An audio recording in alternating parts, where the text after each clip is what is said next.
नमस्कार। माली समाचार हिंदी में आपका स्वागत है। मैं दिनेश माली।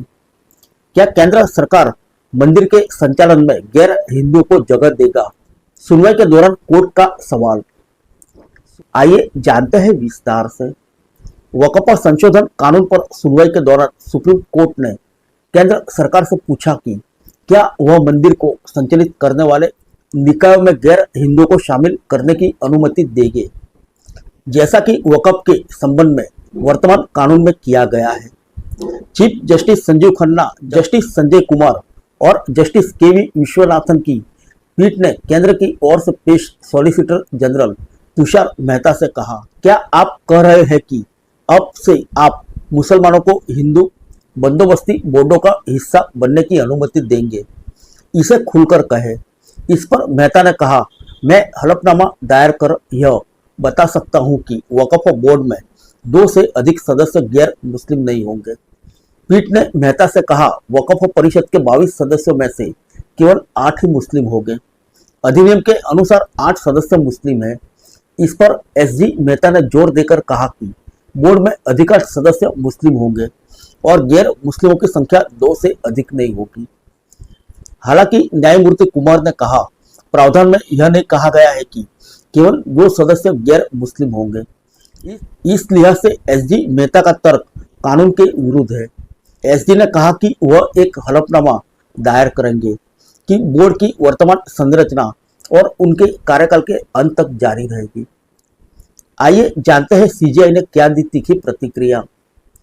मेहता ने कानून के प्रावधानों को सामने रखते हुए कहा, यदि याचिकाकर्ताओं के तर्क पर चले तब तो इस पीठ को भी इस मामले की सुनवाई नहीं करनी चाहिए।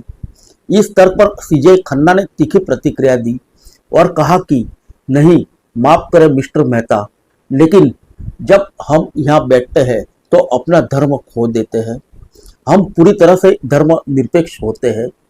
हमारे लिए दोनों पक्ष एक ही जैसे होते हैं, लेकिन फिर जब हम धार्मिक मामलों की देखरेख करने वाली परिषद से निपट रहे होते हैं तो समस्या पैदा हो सकती है।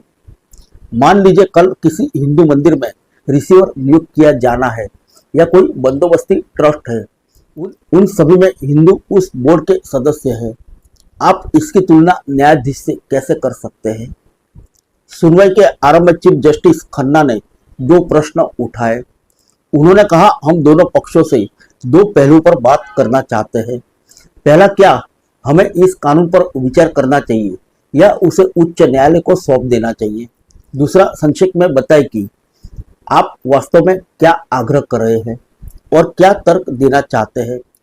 हम यह नहीं कर रहे कि कानून के खिलाफ याचिकाओं पर सुनवाई करने या निर्णय लेने में सुप्रीम कोर्ट पर कोई रोक है।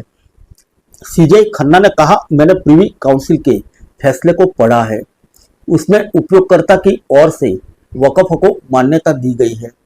अगर आप इसे रद्द करते हैं तो बड़ी समस्या होगी। विधेयक का किसी फैसले, आदेश या डिक्री को अमान्य घोषित नहीं कर सकता। आप केवल फैसले के आधार पर काम कर सकते हैं।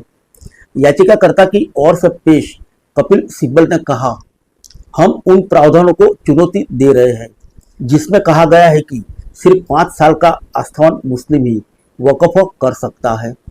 सरकार यह कैसे तय कर सकती है कि मैं मुस्लिम हूं या नहीं और वक्फ कर सकता हूं या नहीं?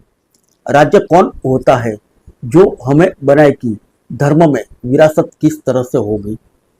एक अन्य वकील अभिषेक मनु सिंघवी ने कहा कि वक्फ कानून का पूरे देश पर असर होना है, इसलिए हम इसे हाईकोर्ट को भेजे जाने के पक्ष में नहीं है। मुस्लिम पक्ष के एक वकील हुफेजा अहमदी ने कहा, उपयोगकर्ता द्वारा वक्फ इस्लाम की स्थापित परंपरा है जिसे छीना नहीं जा सकता। फिर मिलेंगे अगले बुलेटिन में अन्य किसी खबर के साथ। तब तक के लिए इजाजत दीजिए। नमस्कार।